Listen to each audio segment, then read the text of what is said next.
Ladies and gentlemen, guilds and all mages, step right up for some amazing Magic the Gathering news.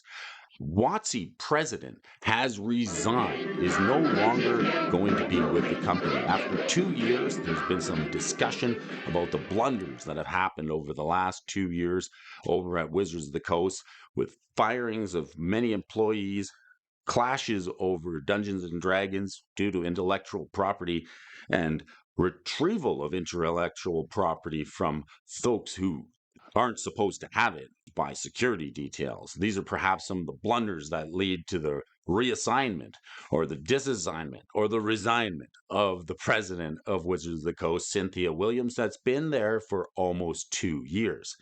I found an interesting article about this by Brian Niemeyer that I enjoyed, but some of the statistics that he presented here, I want to share with you folks because I find it quite interesting when we look at the top two companies who are shareholders, Vanguard and BlackRock, showing their percentage of ownership that's changed over the last period. It looks like Vanguard has increased their percentage about 1.4%, where BlackRock has decreased their ownership percentage in shares by 7.5%, just about.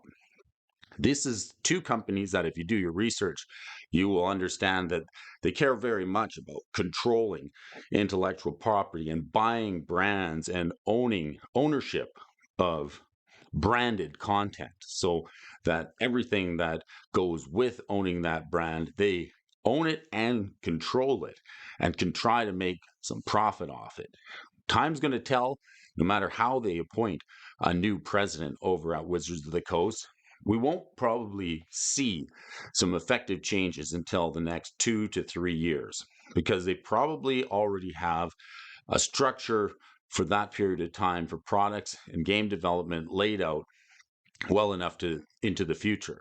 It could also mean that Cynthia's already laid out the railroad tracks for the direction that the company's going to head for the next foreseeable future, and now is just her time to move on to something else. There's been folks that say hiring somebody within the company for the position with a care and a love for the game that's been there and invested lots of time would likely be a good and positive change going into the future, with them at the helm as the new president of the company. And players are pretty excited to hear that that might be a possibility. So whether they hire somebody from in the company and move them up, or take on resumes and hire somebody from outside the company, that's going to say a lot going into the future about what type of direction Wizards is going to head.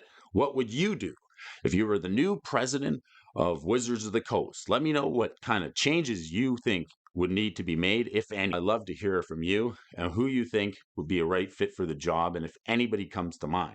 Stick with me on this Magic the Gathering journey, and I hope to see you back on the next video.